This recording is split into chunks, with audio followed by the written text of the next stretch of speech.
We have an input string that contains only A and B. So for example, in this case, A, B, and A. So what we need to do is we can remove any substring where the number of the A and B are equal. And then we need to return, so we can do that repeatedly and as many times as we want. And then we need to, at the end, return the string that is left after we any number of times perform that operation. So for example, in this case, we have A, B, and A, right? So we can remove here A and B because we have here the same number of the A and B's, and we are returning 1 because the string that is after we remove A and B, so the string that we have A, and we cannot remove anything here because we have only one A, so we are returning 1. In another example, we have A, and B, A. So what we do here is we are removing these two A and B, right?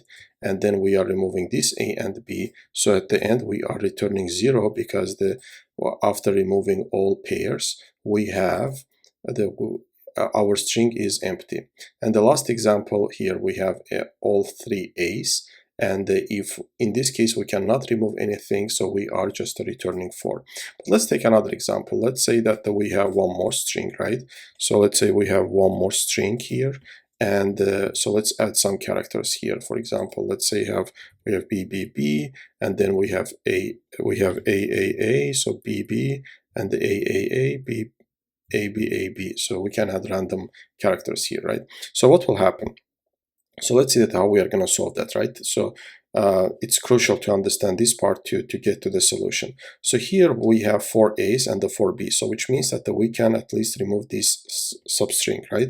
So we can remove this substring, and then we can these two adjacent A and B, right? So we can remove these two, and then we can remove these two A and B, and then we can remove this A and B because we have now, so we can remove that substring. We can remove this substring A and B, and we can remove this substring A and B. And at the end, we are just returning 4 A's here, right? So 4 A's. So what's that mean?